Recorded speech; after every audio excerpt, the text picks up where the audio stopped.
You're listening to The DJ Doran Show, a Doran Omni Media production. Warning, The DJ Doran Show contains adult language, mature content, cerebral debate, and thought-provoking conversation.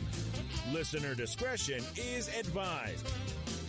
Call 312-235-2281 to be a part of the discussion. That's 312-235-2281. And now, Chicago's perspicacious host of your sane radio obsession, DJ Doran.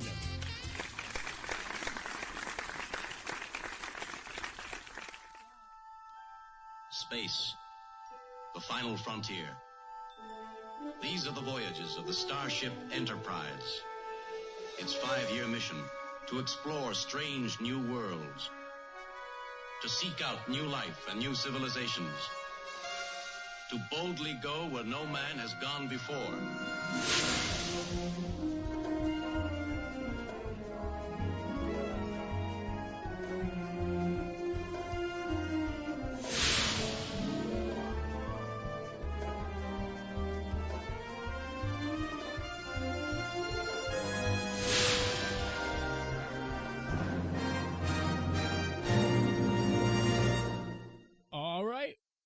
You're listening to a very special edition of the DJ Doran Show, and that, of course, was the opening theme to Star Trek. This feels like a fairly biased... It's fairly biased. I can't help it. But you know what? We have one Star Trek fan. Yay! Who's here, and then, of course, us. So this is a very special show. It's one of my favorites, and we're going to be talking about the differences and what we like or dislike about Star Trek versus Star Wars. So it's a versus. We're going head-to-head with this stuff. Well, we just want to know the different things. And then I have a very special treat. We're going to do Star Trek trivia. Oh, God. Perfect. What? Yeah, we're going to do that on the second half. That portion on the second half of the show. It's probably going to denote who is really a Trekkie and sci-fi nerd and who isn't, Nick.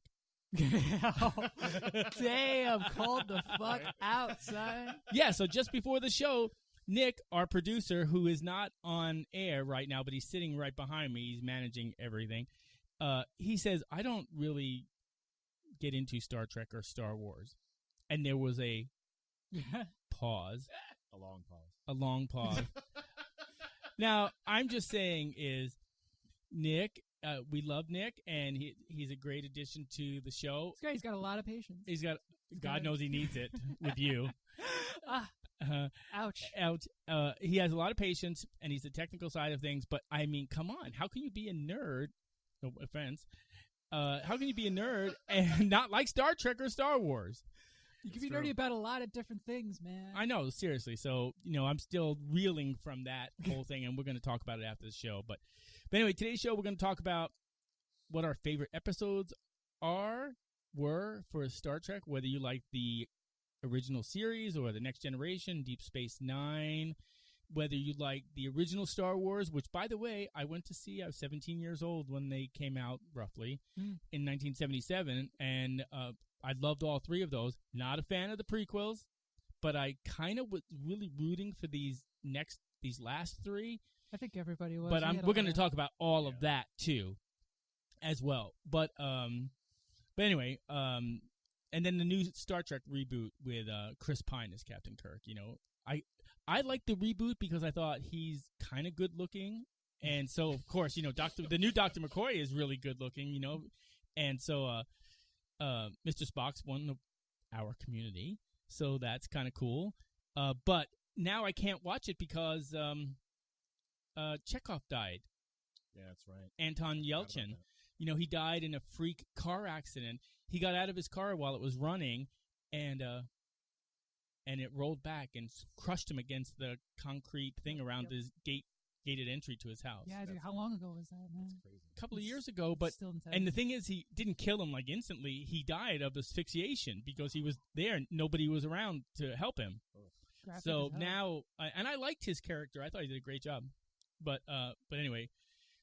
Wow, didn't really mean to bring the show down, but yeah. Let's pump it back up, yo. So today we have in the studio is my sometimes co-host Rachael V. Yeah. And she just told me today that today's going to be her last day because her new job is going to make it impossible for her to record the show. It's breaking my heart, yo. I will not be here to just take like a sponge all of your crap. That's true.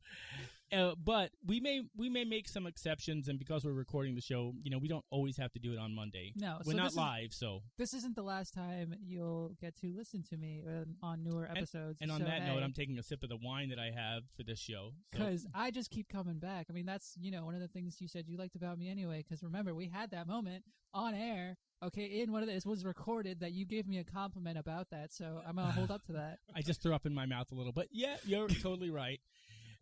No, Rachel's been awesome, and I'm going to miss her. And even though I tease her occasionally, it's all in fun. But we've had some great shows, haven't we? Oh, yes. And we've learned a lot. Hell yeah. And that was the point of the show, especially when I was coming in, is a little bit of education from two entirely different perspectives. Absolutely. And we don't agree on almost anything. Yes, so true, though. We're still friends. Like almost, what is it? Like, it's freaking 7-8 months in. Yeah, God, it's been something like that. And I'm, hey, we still disagree, but we're still cool about it. Yeah. I have to tell you, I'm so excited because this is Nick's third show. You're setting a fucking bar, bro. Well, first of all, we used to have interns and they show up, they record for one day, and then conveniently we never hear from them again. They get scared off. So we're happy that Nick is he kind of likes us right now. It's kind of great. Yeah. All that's subject to change. I'm always nervous when I say, "Oh, you should go listen to the shows that we've recorded," and then I wait and see if I get any communication or if they respond to my text. Yeah. So exactly. and if they don't, I already know what's coming. I had a pilot friend. He was a great guy. I thought we were going to be friends and everything, but I think he listened to some of my shows and then totally disappeared. Oh. Completely ghosted. Ghosted, man. And I wasn't even dating him. He was just a pilot friend. And I was like, oh, Friends man. can ghost. I guess so. Fair. So I was listening, speaking of ghosting, I was listening to the radio today, and Rebel Wilson has a dating podcast. And she's like, if you've been ghosted, zombied, or mermaided. And I'm like, I don't know what any of those terms mean. Mermaided? Yes. Do you know what that means? Sex thing? I fucking know. I don't know. Leave it to you to go there. I'll always go there. Yeah, exactly. It has to do with fish or anything. I don't know. Maybe it's like I don't know. We could go down the rabbit hole really quick, but anyway. We have a third person in here. Yeah, we do. We do have a third person. Nice segue, Rachel. God almighty. So we get very self-obsessed. Yeah, so that voice you hear, that is my good friend Kevin McLaughlin. Did I say it right? McLaughlin. Yes, McLaughlin. A lot of people say McLaughlin, but what is the difference between? What's the difference? Is it just it's just a pronunciation? Yeah. Well, there are different spellings, but that's really the reason. We have Kevin McLaughlin. Wait a minute, hold on a second. I don't know what all this trouble is about, but I'm sure it must be your fault. I will have faith and say your name correctly, Kevin McLaughlin. I've been calling Mark by the wrong name for 10 years then. Mark is Kevin's brother. Anyway, Kevin is also a huge Star Trek and Star Wars fan, so I invited him to be on the show so we could talk to that. So, Kevin, say hi to our audience. Hello, everybody. How's it going? So, what do you like better? Let's start with that. What do you like better, Star Trek or Star Wars? Star Wars. You are? Yes, I grew up with Star Trek, absolutely.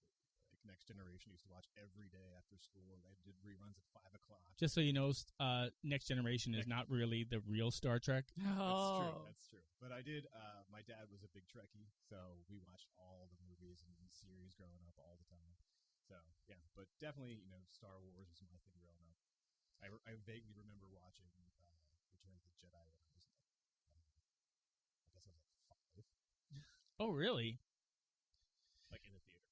Oh, in the theater. Yeah, so I was 20 almost when the Return of the Jedi came out, 21 and so forth. But I remember thinking, like, this is like, don't even say it, Rachel. I don't you even. can see my face. I don't even want to hear that you were just someone's twinkle in someone's eye. Yeah, I was not born yet. There's one in every room. But I remember watching those and just being like, is a classic good against evil movie. You know, it's a classic genre. And, you know, the characters were likable. Now, Joe hated Luke Skywalker because he thought he whined all the time, and he was kind of whiny. That's a fair judgment. Absolutely. Yeah. But I really liked it. And I remember Darth Vader uttered those infamous words. I am your father. Hey, Gabriel, is that you? Yes, this is. Hey, Gabriel, this is DJ Doran. Welcome to the show. When you called in, it rang in my headset and startled me. We were just talking with Kevin and with Rachel, our guests, who they like, what they like, whether they like Star Trek or Star Wars. And so anyway, everyone, I want to introduce Gabriel. Gabriel, if you could just say a little bit about yourself, tell our guests and our audience who you are and all that, and then we'll go from there. Well, my name is Gabriel Calderon, and in my paying job, I am a preschool teacher. But in my non-paying job, I am the leader of a Star Wars organization, locally based here in Chicago, but then also we have sister chapters throughout the nation. Oh, excellent! So you're obviously a Star Wars fan. You'd be categorized as a Star Wars fan. Would that be a safe assumption? See, I've grown up with both Star Wars and Star Trek, and find both needing or having their, I guess, their fan base. But I'm one of those who actually likes both. I grew up with both, but of course I do lean a little more towards the Jedi, as it were, just because I think they're a little cooler. Yeah, I'm like you, Gabriel. I grew up. My father loved Star Trek, right? So I'm older. So I was born in 1960. You know, when Star Trek was actually really on television. Almost, right? Wasn't it? It's 63 to 66 or something, I believe. Something like that. It was that. That sounds familiar, but I wouldn't know. But I grew up with Star Trek, and so that's what I started out with. And my dad used to always say, you know, Star Trek is like what the future could be of our civilization, not other civilizations, what our civilization could aspire to be. Where Star Wars, to me, was like a fantasy space opera, classic good against evil. And I watch Star Trek, and I don't watch Star Trek to escape. I watch Star Trek to kind of see what their vision of what the future might be. But with Star Wars, I watch it to just escape. I totally agree. I think always that Star Trek is a little more like social commentary. Like there's always like kind of these little lessons in them, especially in the original series. Yeah, absolutely. And Star Wars, to me, when it first came out, it was like good guys against bad guys, and you rooted for the good guys, and then you kind of secretly rooted for the bad guy. Yeah, you know, because it was they were so cool. It was totally cool. But you're right. Star Trek was more social comment. Cool, right? No, I agree.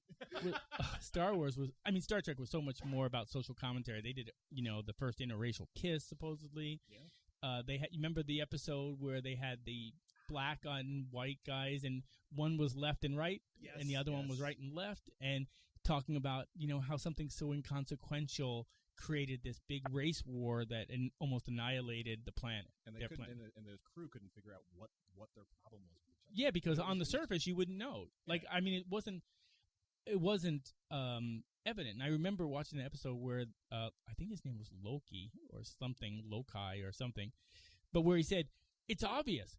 I am black on the left and white on the right, and he is black on the right and white on the left." Mm-hmm. It was obvious. That's what they were fighting about, but not obvious to us. But so, Gabriel, what is it about Star Wars, or about especially the Jedi? Are you more focused on being interested in the Jedi, or do you have an equal interest in the Sith? Or tell me more about where your interest emanates from. Yes, my focus is on the Jedi. I kind of see Star Wars itself as our modern myth. It's the story that draws everyone together, as you say, how it pulls the good against evil, and that's just the storyline that everybody needs, and how it goes through the whole hero's journey, like when you follow Luke Skywalker and his call to adventure, and all through his trials and tribulations, having a mentor, until finally he becomes a Jedi Knight. He becomes a master of the world. And that's kind of the story that we need. And that's what really drew me in. Just that whole, I too can be a hero. I too am a child, but through all this training and through all my hardships, that I'm still able to achieve a lot of good.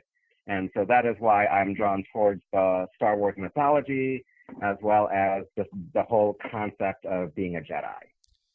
Interesting, but when the first set of movies came out, A New Hope, The Empire Strikes Back, and The Return of the Jedi, and so what did you think about that whole? How do you say? What's the word I'm thinking of? Like the Jedi was a religious-based organization. It wasn't secular. It was actually a religious-based organization. Does that play into why you think you were attracted to it? Oh, yeah. That whole religious aspect did. And I, in fact, actually did end up going to seminary and was a youth minister for a while. And through all that training, I also gained a broader understanding of what religion is. Sure. And it's just how the different beliefs that a community uses and the different rituals that we use to bring us together to try to bring meaning to our lives. And the Jedi, I just felt, was like that story for me. That's perfect. It's the way to get meaning. That's perfect. So, Kevin, how would you classify yourself? I already know that I would be a Sith. I'd be a Sith Lord. So let's just get that out of the way right now. Oh, my God. Well, I always think that you'd want to aspire to be a Jedi, right? But growing up with an older brother, I always was the bad guy. Like, as far as toys go and kind of playing. So I was always the Empire. Because they had the cooler stuff. I was like Cobra versus that kind of stuff. But my biggest thing is I love the original trilogy because it's the idea that anyone could be this strong and powerful based on, like, your personal inner strength. And the prequels kind of, like, kicked in the balls a little bit by throwing midichlorians in there. Yeah. So it was like something that, like, you were innately born with and, like, you couldn't aspire to. Like, there was a limit to it. And then there's the Last Jedi. Sorry, continue. No. Oh, my bad. What do you think, Rachel? What would you be, Jedi or Sith? Oh, dude, I don't know. I would be just somebody working in the hangar where all the planes fly, like where all the ships fly in and shit. Man, I don't want to be either. I just want to be there to witness it all and just point and say, I don't want to be that. Look at them fighting each other like fools.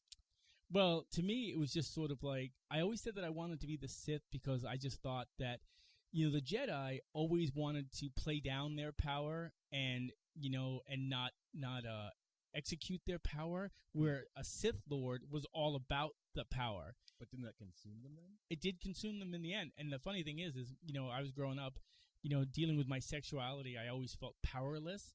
So I sort of gravitated towards that. It's like, I'd love to be like someone who would be bullying me, which they can't now because I'm big and strong.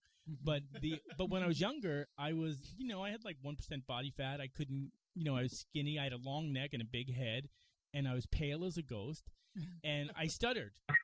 And so I used to think that if I was a Sith Lord, like, go ahead and bully me, and I just take that, the lightning bolts that the Emperor did and, like, make good work of it. Where I think the Jedi would be like, walk away and whatever. I actually wanted to have revenge. And, because when you're bullied, it pushes you to that limit.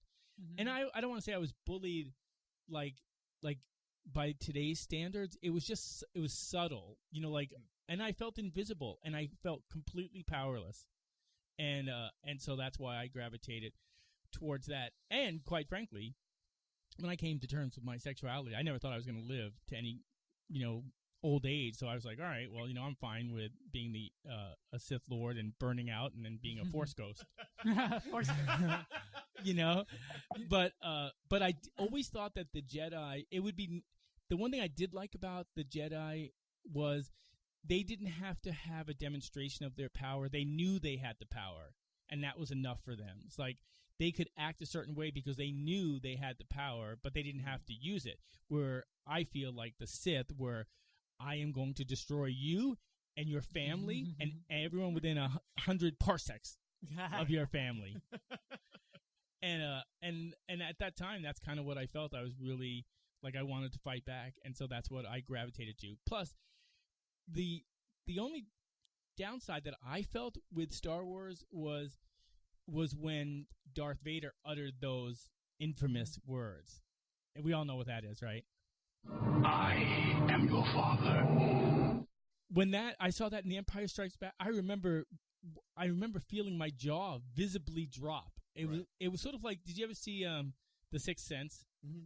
You know, like when at the end and you realize that he's dead. Right, when the ring drops out of her hand. Yeah. You're like, what? Yeah. That's wild. And it was that kind of moment, and I remember thinking to myself, here is this farm boy who didn't know anything. He just thought he was nobody.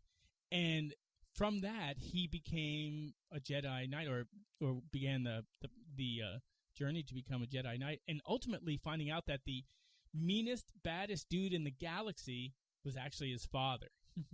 I mean, I just thought that was just great storytelling, right? I thought so. Mm-hmm.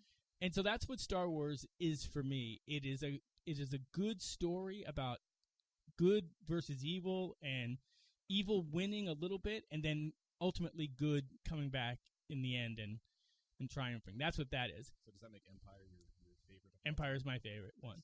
So, Gabriel, what's your favorite of all the 9 movies?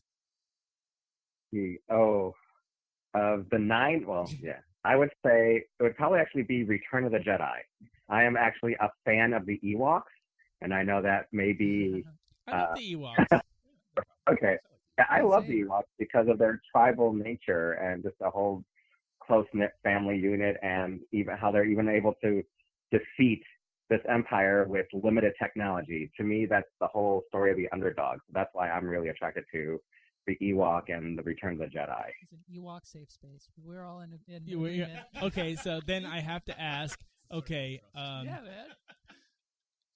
I have to ask this question. It's Jar Jar Binks. I'll just drop it there and discuss. That's not a question. That is just a comment. That is just a statement. I want to hear all of your opinion about Jar Jar Binks, and then I will offer my commentary. Worst character. I was too young to care. Like at the time, I'm like, this is just a silly character. I barely remember, and I don't know. I just thought it was just silly and kind of didn't appeal to me at the time, and I'm like, it was kind of weird. What do you think, Gabriel? I would have liked Jar Jar a lot more if he actually did end up being a Sith Lord. That would have been awesome. That would have been great, though. Can you imagine? At the end, he's like, great. Miso, a Sith Lord. You prepare to die. That would have been that would have been super funny. I think it would have made my brain fall out of my skull cavity, though. Right, but that is a whole theory, though, that like, he was supposed to be that, but he had such bad feedback from the first people came out that like they changed the story because it's supposed to be undercover, and actually it does have all this power that is hiding it completely. That actually would have been cool, though, because like having that extremity of a clown character in your group throughout these movies, it was just very, I don't know, off-putting. So to me anyway. Of the But 9 movies, C-3PO and R2 were those clown characters. They were totally. That is very fair. And it's funny. That was, you bring up a good point, Gabriel. Those were 2 characters where R2D2 didn't say anything spoken, but I always understood what the conversation was, and I always thought that was weird. It worked. I thought it was really cool. That's just credits to the writing. That you just have one person actually vocalizing things that we could understand, and it worked out. So, of the 9 movies, broken out by 3s, right? So, which grouping would be your favorite, Kevin? The original trilogy. What about you, Rachel? Oh, dude, fuck, I don't know. I can't answer that. Gabriel, what about you? I'll stick with the original trilogy. And I'm going to go with that, too, because the original trilogy caught my attention, and I don't think any of the movies after that really elevated to that moment when Darth Vader said, "I am your father." To me, that was just monumental. The second set, the prequels, I didn't like the little boy. That's fair. Yeah. I didn't like the little boy. Race was basically like setting up for video games. Yeah. Yeah, and it was really weird. I don't even know why that was. I didn't like that one. The second one, Hayden Christensen was such a whiny character that I couldn't. But worse than Luke in the movie. Yeah, More but whiny. but we can all agree. I think the real star of the prequels was Ewan McGregor. Yeah. Oh yes. Yes. Yeah. Without a doubt. I think he did a terrific job as a young Obi-Wan Kenobi, and he made those movies watchable. So I like that. So Yeah. yeah, like okay. So have any of you seen Rogue One? Yes. Oh yeah. Gabriel, have you seen? I'm sure you have. Yeah. Yeah, I thought that Actually, was my like favorite. Yeah. that's Yep. that was so well done. I loved Jyn Erso. I loved the backstory about creating the Death Star. Mhm. It really covered a gap like there for a while. You know, that was like everyone always complained about why was there such an easy access point. Yeah, I Actually, know. Yeah. actually gave it purpose. That was awesome. Yep. That was Very really well cool. done. Yeah. I thought that was very well done. And I forget the robot, K2SO. I don't think that's remember. Is that it? I'll defer to Gabriel there. Yeah. Gabriel, was that K2SO? I don't remember the But that designation. robot, whoever that robot was, I thought the dialogue was awesome. And I actually got really moved at the end, you know, when they're on the beach. Yes. I was like, I didn't expect that, but it was it's my favorite of all of them. You know, I like Same. the original stories, but except for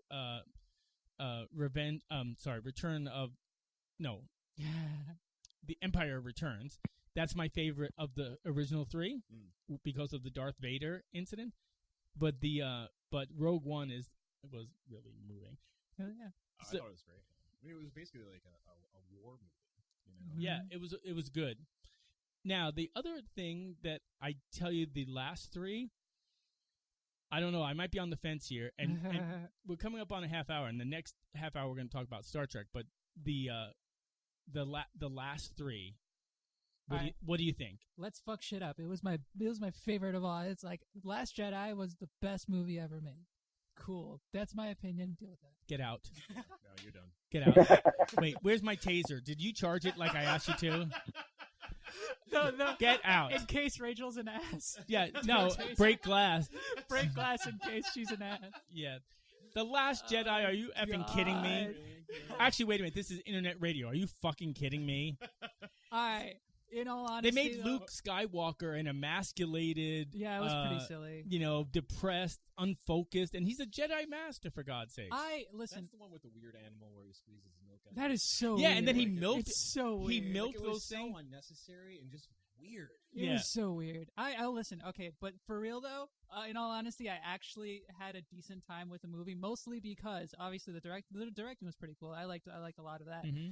But secondly, because I was really into the idea of just shaking things up completely and being like, yes, let old things die. Like I love that. I love that as a concept. I love taking something that is structured and maybe a little outdated to the characters and then really tearing it apart. And I'm like, oh, cool. I love that. But then they kind of fuck it at the end there. So it's yeah. So, okay, let's go back to... We're skipping here, but we're going to go to The Last Jedi, right? Sure. And then, Gabriel, I want to hear your thoughts on this. But there are a couple of things about The Last Jedi that... First of all, I thought it was very creepy many that problems. Chewbacca was barbecuing one of those little birds. That was a little creepy. Yeah, and then they ended up being his friends. That was actually shit. I didn't even think about it. Right. I got Yeah. forgot about that. Yeah, I was like, okay, that's really creepy, but, was you know, very I guess you got to eat. But, you know, you would think that the Millennium Falcon would have provisions on it. Whatever. I'm just saying. Weird. It probably has space food. It's space food, you know, like, you know, our astronauts have the freeze-dried food. You think they could have something on there. Yeah, Like, right. you know, Star Trek had those weird cubes that nobody could ever identify that as the food. But anyway, so that was that. And the second thing is they like I said, they emasculated Luke Yeah. to the point where it's like, I didn't even recognize you. Okay, Yeah. this guy turned on you, and he's your nephew and everything, but that would sort of give me resolve. You know, if I'm the leader, like, what the hell? I got to go save my nephew. Not like I'm going to run away and go live on a mountain in the middle of the ocean and just disappear and be a total hermit and just Yeah. abandon my sister and the resistance and everything else, you know? I just didn't like that portrayal of Luke. Just that's my own. So I didn't connect with his character at all. Yeah, that's fair. So I didn't like that. But it was very off-putting. Very off-putting. And then also in the what was the first one? I forget the name. Force Awakens. The Force Awakens. Yeah. Okay. I liked that one. I did like that one because it kind of bridged the gap between Rogue One and where they are now a little bit. And I thought it also kind of helped me understand the relationship between Han Solo and his son. That was pretty cool. That whole dynamic. Man, that movie was so boring to me though. When Han Solo got killed, are you kidding me? I almost cried. Yeah, I mean, it was very much like kind of like bringing up stuff that fans love. I guess so that's like, why. You can still like feel it, and it has that kind of same thing where you're thinking about Empire Strikes Back, and then also the very end of Return of the Jedi, and I just don't think it had the same emotional thread that the original trilogy had for me. They were like standalone movies. Although I will tell you that I don't know why, but I really liked Snoke. Oh yeah, well a lot of people did. I really liked that character. Like he was evil, but I don't know why. But the way he spoke, just was like I thought he was a great. Yeah, he contributed like such a strong piece of the story, of the tone of the movie. But I mean, whatever. Shit the bed when yeah, right. What the don't even get me started. We're gonna close off with the Rise of Skywalker. There we go. But those first two, Gabriel, what do you think of the two? What is your insight on both of those movies? There's elements that I liked of all of the ones that recently came out, and how you were talking about how kind of even Luke would just like run away. But I was thinking about, well, actually, that's basically what all of his mentors did. Yoda ran away and hid in a swamp, and Obi-Wan did the deserts, and so that's what he knows. I didn't think about that, but that is so true. It's like why did Yoda? I never understood like why Yoda left Kashyyyk, and I had the same thoughts. Disappeared. When I watched those movies. Yeah, I didn't get that either. So I guess that runs through it, but I still didn't like it. Just the nature of the older Jedi. I guess I don't know. But the thing is, fucking right on some like random planet. Yeah. But does that go against what you believe, Gabriel, that the Jedi brings to you? Like it. If things get tough, you like would go to an island. See, that's what I'm saying. Is to me is like everything led up to Jedi's being the force for good and our defense. Defending against the dark side. So when he left, I was like, I don't get it. Why would you leave your sister? And that's the thing. Like you can always fight for good, but then the fight will end if you die. So in a way, you kind of need to be efficient, be effective, and realize that sometimes you can't do it alone, or you have to wait for somebody else to carry on the torch. You can only do it so far, and that's actually a good leadership there, because if you do it all alone, then no one's going to carry on once you're done.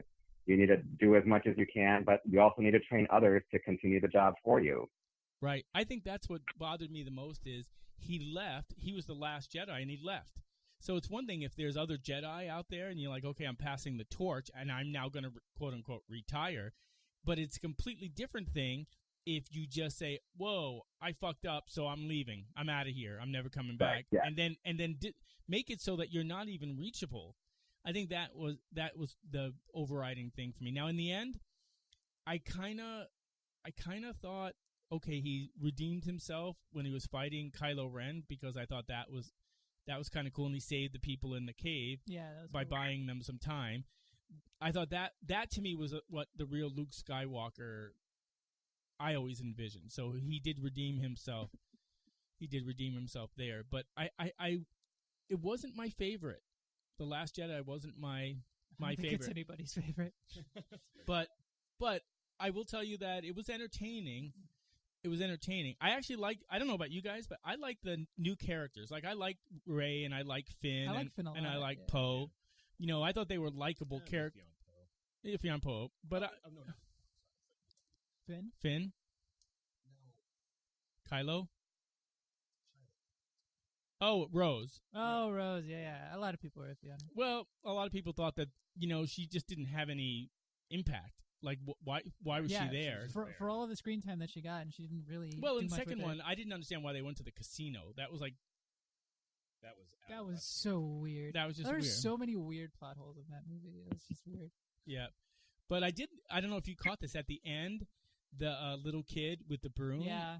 You know, a lot of people don't uses realize it. it, and he has the resistance ring or something. Mhm. You know, so I thought that was kind of a cool thing to Yeah, the which I future. think actually kind of picks up with what like how the midichlorians in the episode 1 kind of downplayed everything. I think with that one, it's saying more like everybody actually has the force. It's just a matter of actually using it. Right, or tapping into it, Yeah. or realizing, you know, it's sort of like, you know, I could learn to be a black belt if I trained for it. You apply yourself and you have that. And apply myself. Everybody has that ability. So now, before we move on to Star Trek, I want to talk about the Rise of Skywalker. Oh shit! I didn't actually watch that one. What? Well, I just didn't care. enough. Again, get out of the studio. Well, I'm not the only one. Nick didn't watch it either. Joe, get my taser. I need to charge it. I don't even want to. I still can't even talk to him about earlier. The only reason why I'm talking to Nick is because I need him for the technical part. But the fact that he doesn't like You're getting it hard today. Star Trek. Please, that is nothing compared to what Rachel said. Well, I mean that's fair, but I say things like that often to him. He's used to it. Okay, all right. We No, bond Nick, on a different I'm level. totally sorry. I need you to come back next week, please. Please don't leave like the rest of them. We're trying our best not to scare you off. That's right. But in the Rise of Skywalker, I really was expecting so much, right? Mm-hmm. And I was trying not to, but the clips were like, I remember the first trailer when it came out. I was like, this is going to be amazing. Mm-hmm. So here's my couple of problems that I have. Number one is I thought the Emperor coming back was interesting, and I thought the way they brought him back was interesting. Wasn't a big fan of him being connected to a giant arm, you know, as like a robot or something. I didn't really understand that. He did fall down with an enormous. He did.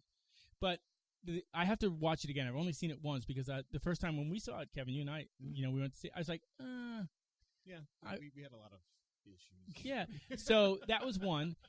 I was like, okay, why are all these Sith in the bleachers? Like, where did they all come from? Right. That was a question that I had. I like the fact that that he was cloning Snoke, so you could see pieces of Snoke. You remember that? I think that was, just cleaning up what happened from the previous episode. Oh. But here's the biggest plot twist, right?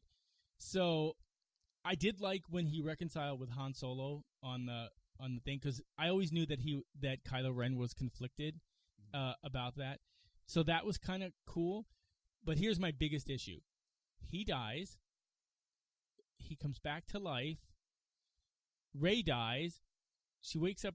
I hope I'm doing this in the right sequence. But like, he just out of nowhere, she kisses him, and then she dies. That was so dumb. That was weird. Like there was no romantic connection. No, there's no them relationship, whatsoever. just a Jedi connection. Fighting. Yeah. So, The past 2 movies. and then he dies. That's weird. And so he gives her his Force energy to bring her back to life, but before he dies, he kisses her, and then he dies. I just was like, that. Why is that in the movie? Completely unnecessary. Completely unnecessary. So, Gabriel, you have the floor. What did you think of the Rise of Skywalker? I am despite me being a Jedi, I'm actually a huge fan of the Emperor, so I was kind of like, I knew there's a reason why I liked you. as soon as I heard about the Emperor, I'm like just screaming my head off. I'm like, yes, because he's kind of like the person I want to be in terms of planning, like 100 steps ahead. Yes. So I was just glad about that. I agree with you yeah, about that. And then the kiss scene, yeah, I was in two different ways because I didn't see the love thing there either. But then somebody else said, well, they did love each other. It's just that she loved the Jedi in him. And like, okay, I can kind of get on board with that, but still, that really wasn't all that. That's really thin. And here's what I'm going to tell you is that when we fucking shot down. here's what I'm going to tell you though, and this is all honesty. When we were watching the movie, Kevin, right? Yeah. When that kiss happened, the theater erupted in laughter. Everybody. Really? Yes, Yeah. The entire theater was just like, what? And I was like, I'm sure they did not. That wasn't in their intention. That's amazing. Did that really? Yeah. That is fantastic. It was almost everybody. It was almost everybody, and That's I was like, fantastic. "This is." I see what Gabriel's saying. I can understand that logic, right? I can understand it, but in the context of the movie, It didn't come through. It did not come through at all. And so to me, when this was supposed to be because it was so quick, it was like, I'm dead, I'm alive, I'm dead. Right. It was like that. And then why didn't she bring him back? Yeah, and so, Seems selfish. well, Fuck him. it's the Me Too movement now. There's like, no. Let's dig into Let's that, say don't that, we? no. But all kidding aside, I just thought that it was supposed to. I'm assuming they wanted it to be some sort of dramatic, like I love you and I'm dying and I die, but it wasn't. It was more like wham bam, thank you ma'am, I'm dead. And I didn't think it worked, and so I wasn't really happy about that. And there were a couple of other plot holes. I did totally dig the idea that all those Star Destroyers were under the ocean. And they were raising up. Oh, on the extra. And because like what Gabriel said, the Emperor planned so much ahead that he squirreled away these Star Destroyers. But there were like thousands of them. Yes, he squirreled them away because in his plan he probably foresaw his death and knew that he was going to be resurrected. So my biggest question about that, though, is with the Emperor came in the last episode. It didn't happen in 7 or 8. Right. Like, there was no mention of him. There was nothing. And then all of a sudden it's Like no hint. like we killed Snoke in 8, so what are we going to do? Yeah. Well, no, I think Snoke was planted by the Emperor. No, I know, and that's what they got to, and that was their intention in 9, but like I felt like there should have been something else hinted. I can see that point that they should have. I think it would have been more effective if they kind of dropped like what do you call those things? Easter eggs. Yeah. Like in each of the movies, Totally. and then you could go back and you could say, "Oh my God, I didn't see that," but now I totally see that. So here's the bottom line for Star Wars for me. I've watched Yes, my producer said we have to move to Star Trek. We're going to go to Star Trek, but I'm going to tell you the big thing for Star Wars for me is I watch it when I want to be entertained. Like when I want to. That's fair. I'll watch them and I'm like, this is a total movie day. I'll watch the Star Wars movie, right? Yeah. Star Trek is, I want it to be good and I want it to be thought out and I want to understand the context of what the show is. It's not just a space rock'em sock'em thing. The episodes in the movies have to have a little bit more meaning that applies towards the human race, not a far-off galaxy far away, but this galaxy where we're going to be in the 23rd century. Would it be fair to say that you think they're going to be like more cerebral? More cerebral in a way. Cerebral is a good term, but I think the big thing is Star Wars is not us. Star Wars is a galaxy far away, so I'm an observer of what's happening over there. Star Trek is us. It's planet Earth evolving and into the 23rd century. So that's why I think they're completely different. So on that note, we're going to take a quick break. And when we come back, we're going to talk about my other favorite science fiction franchise, Star Trek. So don't go anywhere. We'll be right back. You're listening to the DJ Doran Show. Don't go away. We'll be right back. Call 312-235-2281 to speak to DJ.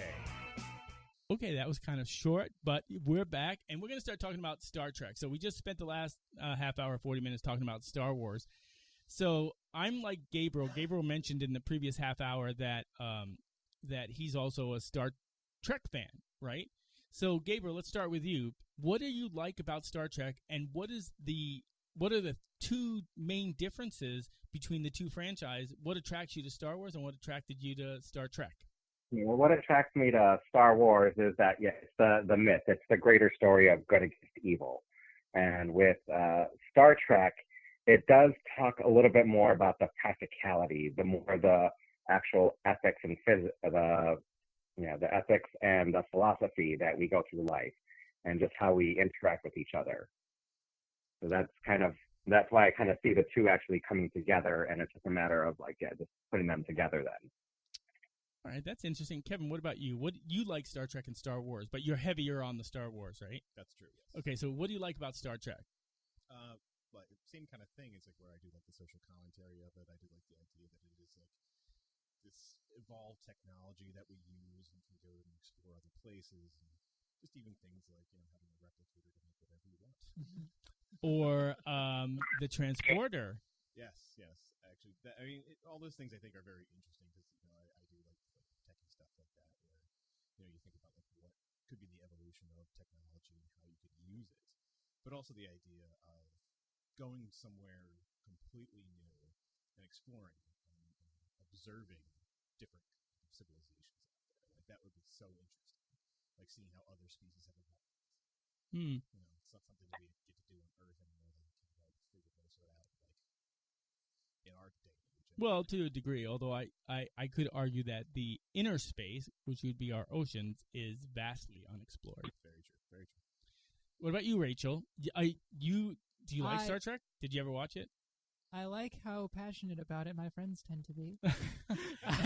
Okay, so I have watched like 2 or 3 episodes, man. I can't say anything. So that's another thing too. Is Gabriel, were you at the Star Wars convention that was here in Chicago recently?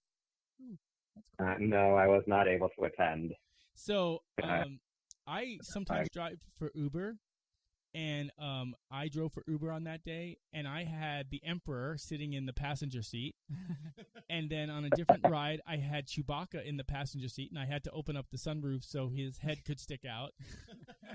And then I had the back of the car filled with Imperial officers and a couple of stormtroopers. And then I had Luke and Obi-Wan and C-3PO in the car.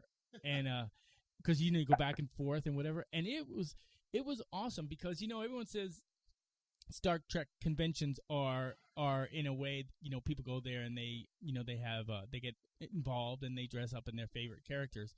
But I'd never seen it in Star Wars. Like I've never still haven't been to a conference or a convention. But picking these people up, first of all, they, like Gabriel and others, they believe in the mythos of the Star Wars universe. And the same thing with Star Trek people. When I've been to a Star Trek convention, they believe in now don't quote me, I think it's called IDIC.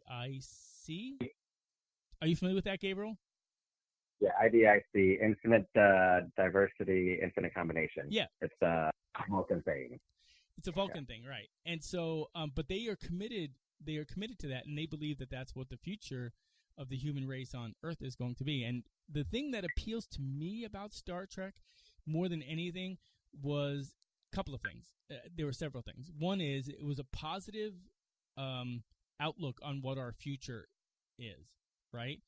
And so instead of to give it some context, we're dealing with climate change and the Trump presidency and war and terrorism and this and that. That's what we're dealing with now, all the bad things. Now, there's all sorts of other things.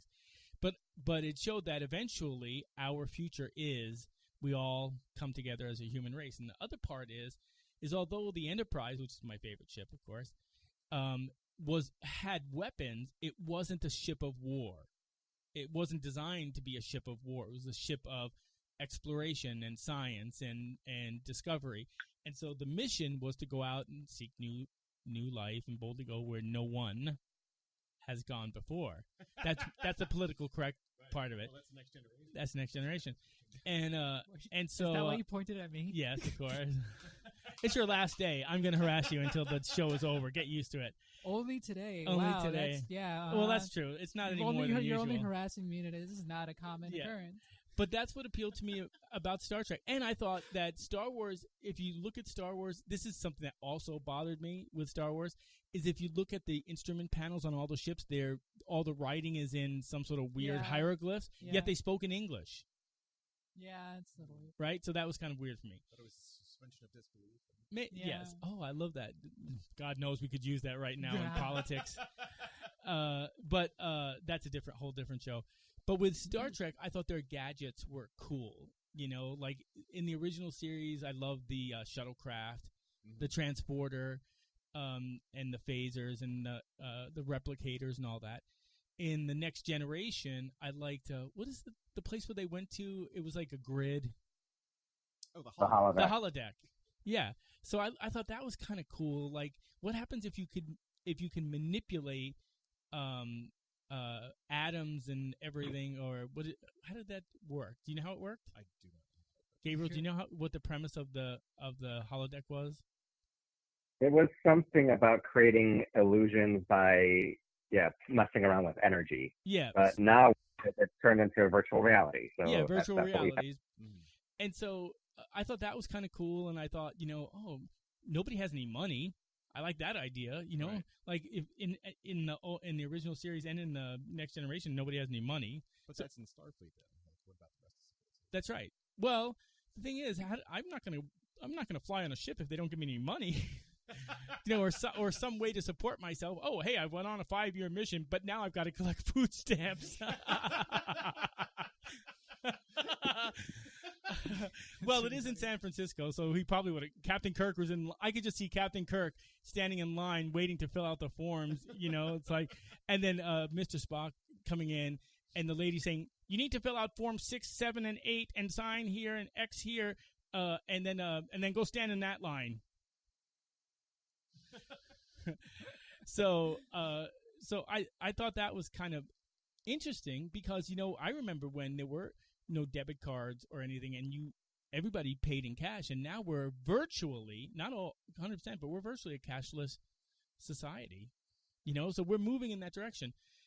So here, I'm going to give you some Star Trek trivia, and we're going to play a little game. It's Star Trek trivia, and you'll all have a chance to win. I know I'll win, but I'm not going to participate because I'll be the moderator.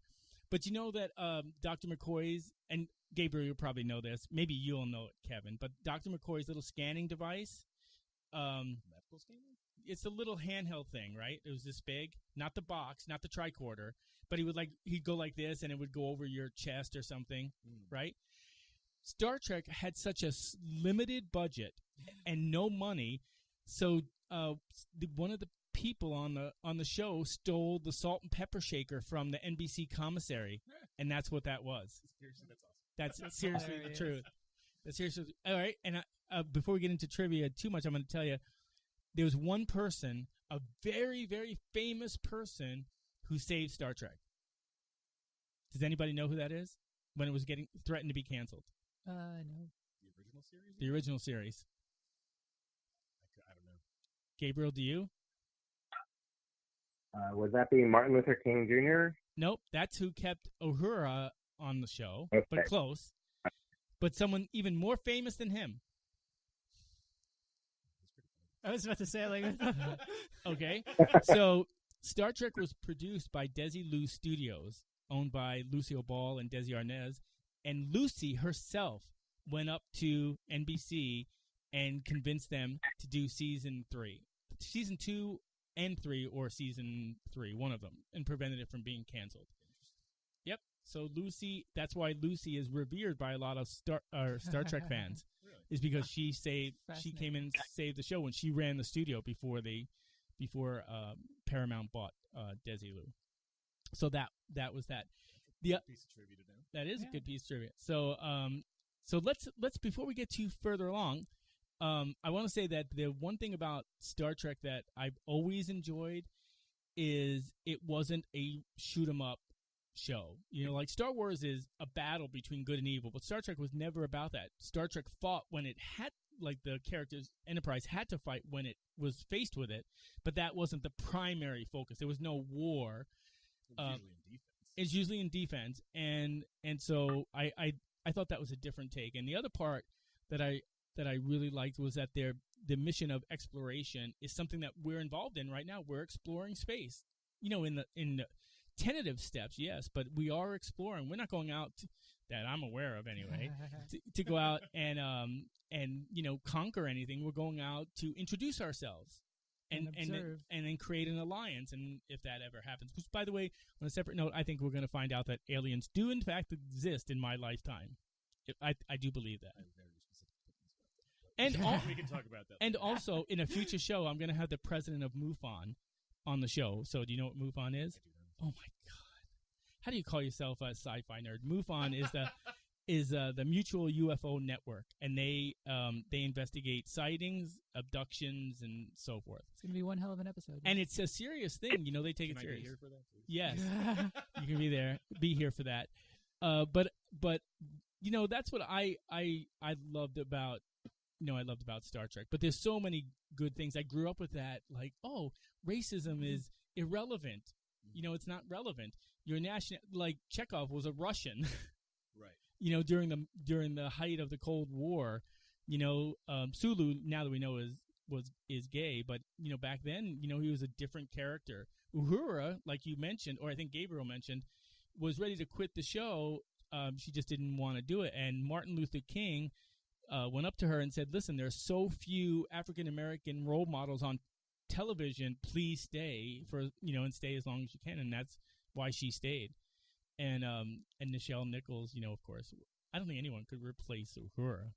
Anyway, but those are the things of Star Trek that I like, that inspired me to even become a pilot. I initially wanted to be an astronaut, and so I joined the Air Force when I was 18, and then became a pilot, and then I was a pilot in the Air Force for 23 years. I flew C-130s, but originally what I wanted to do was get my pilot's license and then immediately go to the space program and be an astronaut. You never said that. Yeah, no, it never happened. It just, life interfered, you know, and I never, and you know, not to blame my parents, but my parents were like, you know, they were blue collar people. They didn't understand, or say, oh, you need to go to this college, or you need to do this, and let's help you get here. They didn't do that, so I did all of this on my own. So the easiest thing for me was to join the Air Force, and even then they thought, oh, you're never going to become a pilot because you had to have a degree, and they couldn't afford to send me to college. You did it so young, too. And then I did it, and then I got my degree, and I this is no lie, I have a degree in computer science. Wow. Wow. Wow, that's so rude.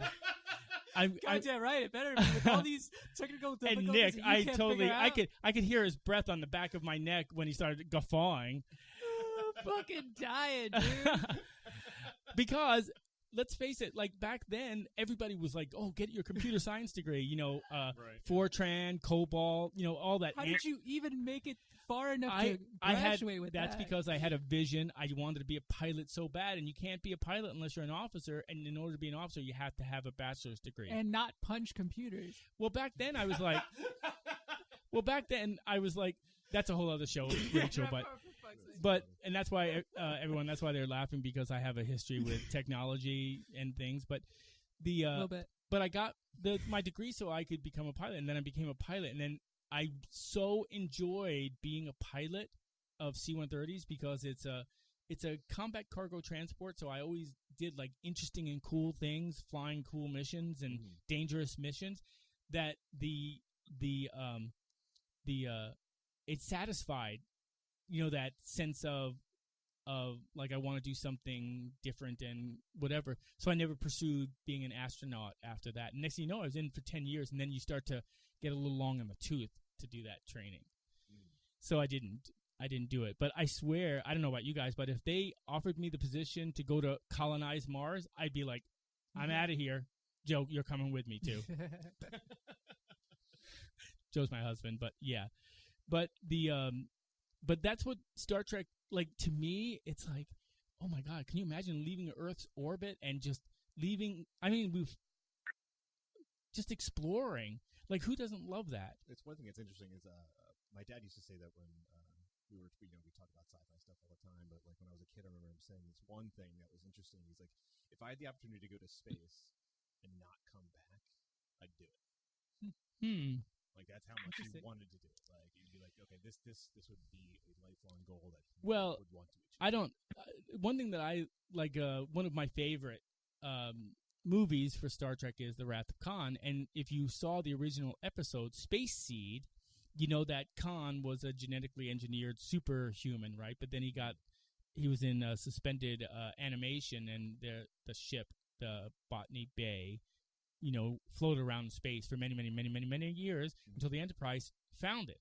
So I always thought that if I flew in space, because until they can figure out warp drive, which people say is unrealistic, but I don't think so, because if you understand Einstein's theory of time dilation, I'm getting a little heavy here, but if you understand how that works, if you basically take the fabric of space-time and you drop a bowling ball in the center of it, that's basically what he was saying, is that space warped around that bowling ball. And I think that it's not far.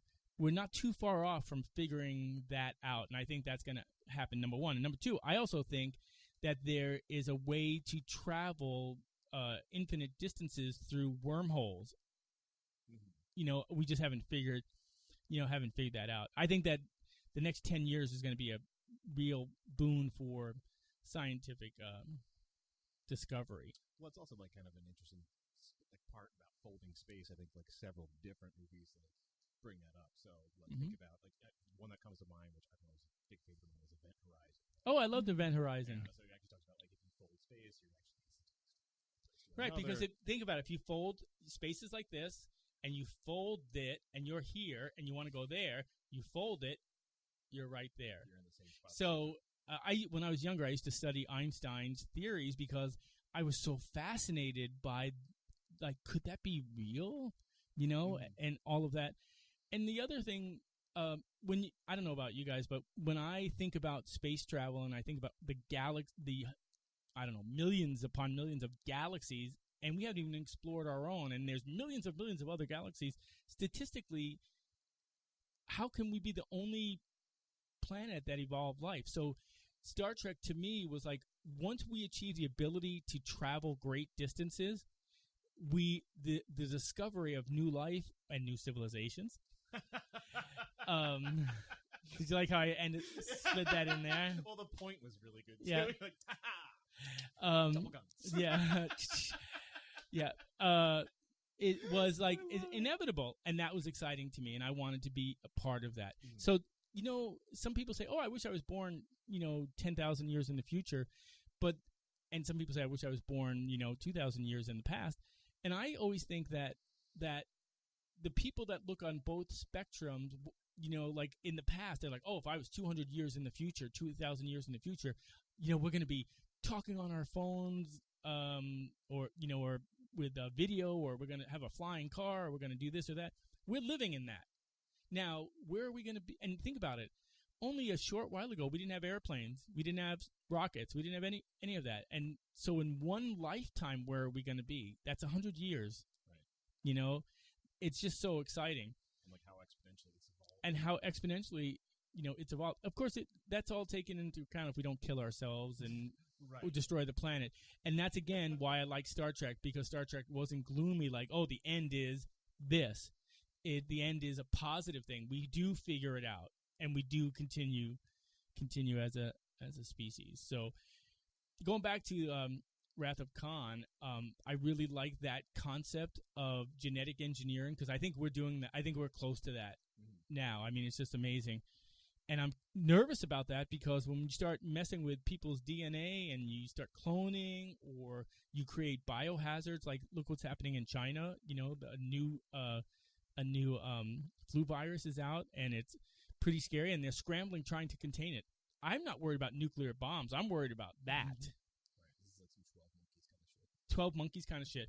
Because you ever see in 12 Monkeys where it looks at the map and it says it started here, and then the whole thing is red in a short period of time? Or what's that movie with Will Smith? Independence Day? No, the one. No, the one where he's a zombie. I Am Legend. Yeah. That's what worries me.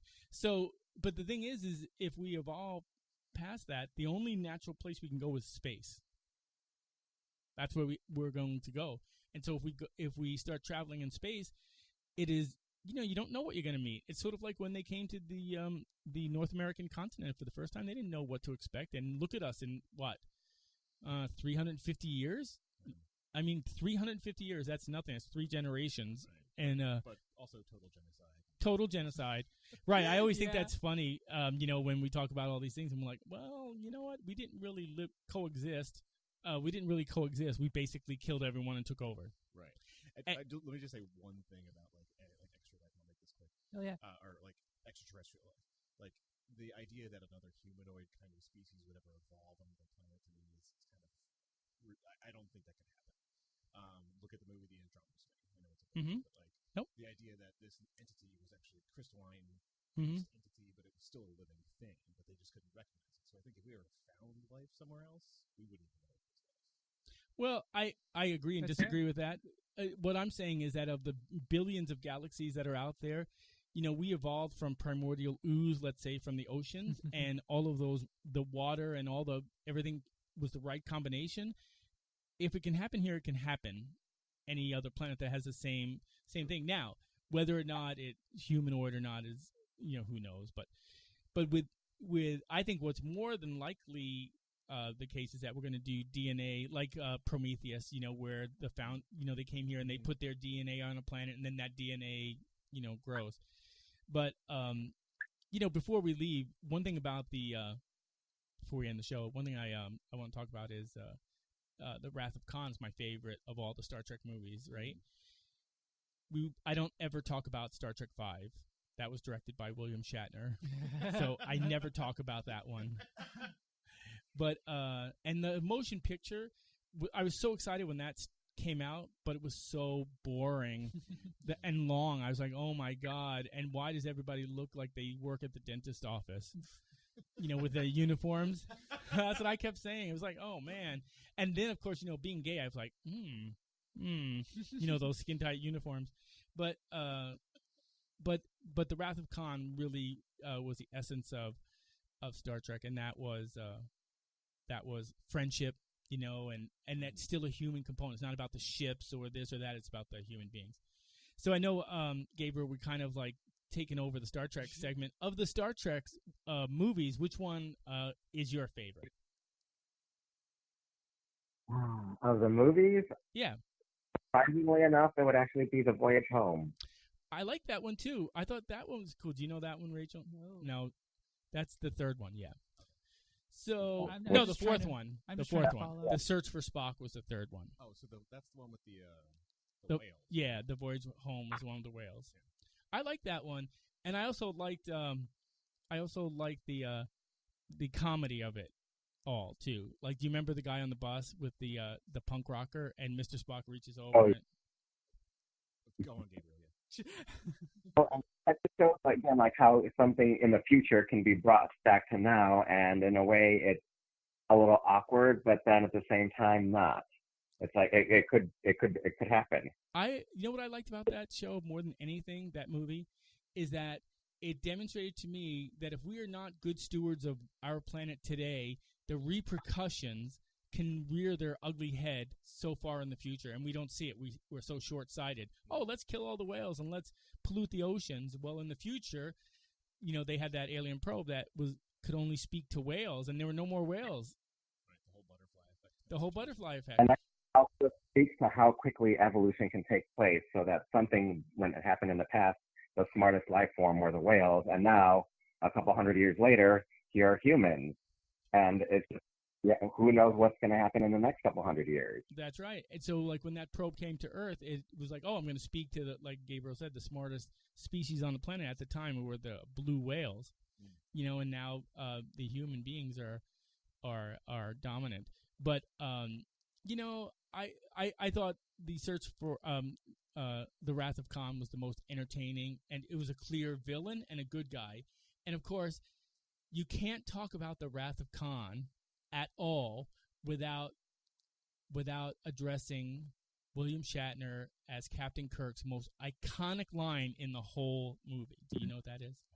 Do you, Rachel? What about you, Gabriel? Khan! I thought you were going to say like Khan's chess piece, because it's actually like a fake thing that he wore. Oh yeah. So first of all, I didn't even know that his pecs were like, glue on pecs. Exactly. I was like, wow, Ricardo Montalban is built.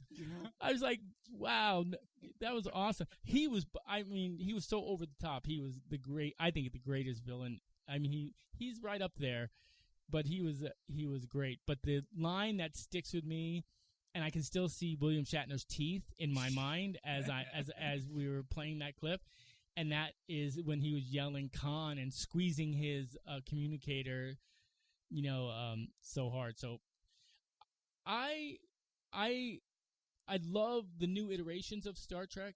I don't know if any of you watched Discovery? No. Yeah, Gabriel? I watched Discovery. I just recently watched Picard too. I did. I watched Picard the other night. The one thing I'm going to talk about Discovery. It took me a little bit to kind of get invested in the characters, but I did get invested in the characters, and then I enjoyed the show. Now, it's going to be interesting. In the last episode of season 2, was it season 2? Yeah, season 2. Discovery goes 930 years in the future, and that was the last episode to save the Federation. There's a whole bunch of stuff. I'm not going to give away too much, but I already gave away a lot. But I thought about that after I said it. Sorry, Kevin. I know you're not going to watch it, Rachel, and apparently neither is non-sci-fi watching Nick going to watch it. Damn. Yo, Nick taking just all the shots today. So we're sorry, Nick. But I did enjoy it. Don't leave us. I did. Please don't leave us. I'll give you a cookie. I watched Picard, Gabriel, the other night, and I was like so looking forward to it. The only thing that I would say, I liked it. I thought it was meaty, like it was really like I wanted to savor it. But his voice did not have that commanding sound to it. Now of course he is 80-something years old, but it was sort of like I don't know how they're going to go with it. It's going to be interesting to see how they go along with it, because his voice sounded like he was really tired. So he got soft over the years. No, it's just that he was working on his vineyard. He retired from Starfleet because of philosophical differences. But his voice is, like when you get old, like I am getting older now, your voice, like, it was raspy and gravelly. You know what I mean? Not the sharp, engage. It was like, engage. That's what it would sound. It to me, I was dramatizing for effect. But did you find that? Entertained. Did you find that, Gabriel, or did you see it differently? Yeah, I grew up with the Next Generation, so I was like very happy to see Picard again, and some of the even the hints at the other characters who are going to be there. And I can kind of guess why. Yes, age played a factor, but hearing more of what happened between him and the Federation, he's a broken man. And that's the whole reason why his voice is broken too, because the thing that he fought for, that he was the go-to person for this organization, and now they went in a different direction, and it broke him. I can totally see that. Now that I didn't think of it that way. I did know that he left because of the direction the Federation ended up going with what did he call them? The synth people, synthetics, like robots. But I don't want to give it too much away. I already gave away too much. But that's my modus operandi. It's my show. I can do whatever the fuck I want. But you're right. I didn't think of it that way, and that's going to change my perspective. So thank you for that, because I thought to myself, I was expecting him to be like, okay, I stepped away, but now I'm coming back. Okay, sell the vineyard and engage. But it wasn't like that. It was like you said, I think he was a broken man, and I think he was just, what did he say in that show? Do you remember what he said, Gabriel? He said, I didn't retire, I was waiting to die or something. Do you remember that part? Yeah, something to that extent, and he was just waiting to die. So he wasn't. Yeah, he was just waiting to die. So it'd be interesting to see where they go with it. But I mean, I didn't think this was possible, but he's more beloved in Star Trek universe than Captain Kirk. And I've heard that on several different occasions. But it'll be interesting to see how it goes, and I'm anxious for the new season of Discovery to come out, and that's going to come out soon anyway. Well, listen, this has been a wonderful show, and I've had so much fun. I've laughed a lot. I hope you enjoyed yourself, Kevin. Kevin was nervous a little bit about being on the show. You were great, dude. You were great. You're great. Well, thanks. No, it's been a great And show. Rachel was great. You know, it's your last always show, great. so let's give Rachel a round of applause. Yeah. I hope you'll come back. Yes. So, and then let's give a round of applause for Gabriel, who was nice enough to call into the show and deal with all of our technical difficulties. Gabriel, thank you for being a part of the show and joining our conversation. Yeah, we had a lot of fun talking to you. Yeah, It we was had a lot great. of fun, and I'm sure that we'll reconnect again at the future because these two franchises are my favorite things. So every once in a while, I want to do a show on them and update them. And I think that we need to go, Kevin, you and I, and watch The Rise of Skywalker one more time I'll go. because the first time, you know, like I was so excited and I was like, oh my God, I had all these expectations. Mm-hmm. The second time, I think I want to go and I'm going to look more. Right, you're gonna see like more nuances. Right, more nuances, and I'm going to be a little bit more patient and instead of just rushing through to get to the chocolatey gooey center. You know? Yeah, so listen, you can listen to the DJ Doran Show on Spotify, iHeartRadio, Spreaker, and every other major podcasting platform, or you can go to the DJ Doran website, which is www.djdoran.com, and you can see the latest episodes and some clips and some cool stuff. One thing I didn't tell you, Gabriel, but I'm wearing, for Christmas, my sister sent me a pair of Mr. Spock socks, and they have ears on the side of them, and I'm wearing them in honor of this show. And that picture is going to be up on our website in a bit. But it was a pleasure to have you, and I hope that you'll be back on the show again sometime in the future. Oh, definitely. All right, take care. Have a great night. Hey, man. All right, bye-bye. That was, yeah, look at us. Look at us. We actually did a show where we actually did a little bit over, so Can I just say something real quick? yes. Cool.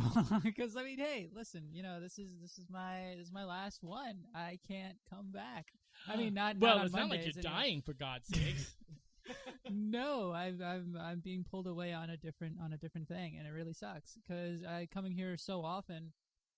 Anytime I tell people I'm on a podcast, they think it's so cool, and I'm like, well, I mean, listen to it, then you'll tell me if it's cool or not. That's so rude. Well, I mean, I want the listeners, but that's kind of rude. Yeah. Listen. No, I'm obviously it's a joke. We poke fun at each other so often, and we have. You're right. We ended up with such a good chemistry by developing this show, and I've had so much fun just having Nick there and all of his facial expressions at the corner of my eye. For everything. I'm so glad great. I can't see him. Yeah, right. You would be distracted too. But yeah, this has been a trip, man. I actually coming here. Nick wrote something that only I was able to read. It was great. I've been coming here for so long. I was even saying this when I got hired to the job that I'm like, I don't even know what I'm gonna do with my free time. I'm like, eventually my schedule was going to change that I wouldn't be able to come here. And then now that it's happening, it's still very weird. I've just been doing this for so long. So I know it's 8 months, right? Something like It's that. been like man. that. Time It's flies. been definitely since the summer. And we've had such a wild ride. But, when Rachel, talking about this a little bit, when Rachel first came to the show, I'm like, oh my God, how am I going to interact with my first transgender co-host? And I was nervous about that because, I'm not really politically correct, and I'm certainly not what the gay community think I should be. I'm completely opposite on a lot of things. And I thought, oh man, we're going to be fighting all the time. It's going to be stressful, and it's not going to last very long. And it turned out that we ended up having really good conversations, and we were able to do so civilly and still remain friends, even when we disagreed vehemently. Yeah. And we educated each other. Yeah. I hopefully brought some things to the table that Rachel Absolutely. learned about, and I also did the same thing. And it really just proves the point and shows the point that we may be all different. We may be all different colors and different genders and different everything, but we are part of one common thing, and that is the human race. Yeah. And that is the thing that binds us and connects us. And so when I sort of, it's easy to say those words. It's not easy to live those words. But when I wanted to do that, and I made the choice to do that, it opened up the possibility of our of our friendship. And the funny thing is that we have that bit in common, which is very, you wouldn't expect it, was that we both don't fit into our certain communities like very differently. Like for me, I don't fit into a lot of Mexican or Dominican communities because I'm both. I don't fit into a lot of trans communities because I come from a place where I was just a little too much sometimes. And Not I would you. just say, me, I know, me and my small personality. I just want I want the audience. I want this on record, and it's going to be on record that when Rachel first came to me, and she said, "Okay, I'll do the show with you," and and the first time I said, "Okay, here's your microphone," she goes, "No, I don't want to say anything. I don't want to be recorded." And fucking 8 months later, I can't shut her up. I mean, for God's sakes. God. And now Nick, and then Nick tells me earlier tonight, she said, "Oh, you know what? You're great, but they want to hear more Rachel." I was like, "Bitch, dude, that is my best fun. That is my favorite bit right there of the night. Yo, listen, that is what I'm gonna take away. Yeah, all right, I'm gonna walk away being like, they wanted more of me. Leave them wanting more. They wanted more. So to me, that is the beauty of it, is that evolution of where we were and where we are now. And so okay, hold on a second. I don't want to throw up in my mouth or bite my tongue, but I will miss. What are you gonna say? Oh my God. I will miss you, Rachel, and it'll be the show won't be the same without you. So hopefully you'll come back and do a guest spot. Of course I will. And there's another part of the show that people don't know, is that we do the show, and then afterwards, either I or my husband, who's a chef, I sometimes make a bit. But that's it. But we make dinner, and then we all sit and we have dinner and we talk about the show and we talk about the things. And so it's very, it's not just we're doing a show. We genuinely like to visit and with each other. So I'm going to miss that. I think, though, that we'll have a lot more LaCroix in the cabinet. That's true. I drink a lot of those. And for someone so skinny, I'm like, I always say, where do you put all this food, for God's sake? Again, you don't offer me the booze, so I settle for the seltzer, man. Yeah, so seriously. But I'll miss that, because Rachel would show up with a backpack, and then, I was telling Kevin that the first time that people come to the show, they're a guest, and I get them their drink and their food and whatever. After that, you're like family. So Rachel comes in, she puts her backpack down, she goes to the cabinet, she gets her thing, she gets where stuff is. She knows where stuff is. That's how I was told.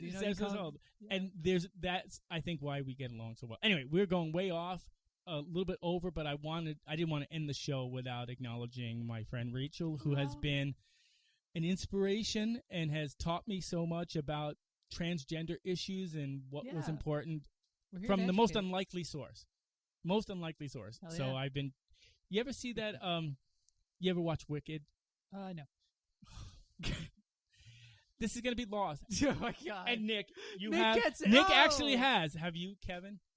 Wicked, the play. The play. I've seen it. Yeah. Okay, so Rachel is.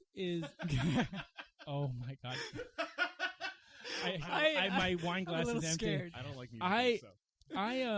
I believe that since we met, I've been changed. That song, I've been changed for good, and it changed me because I never thought it would happen. So that's what makes me think about it. So when you come back, and you will, I will. Oh, because I know you can't go without this harassment for too long. It's fair. It's fair. Yes, I would. But I when would you come back, and we back. will, it'll be just like you never left. So, hats off. Don't look at my bald spot, Nick, producer Nick. And no signs or any photographs. So, anyway. So on that note, this is another edition of the DJ Doran Show. It was a blast. We had a ton of fun. And I'm going to end the show on this. And this is, Rachel, go to the transporter room right now.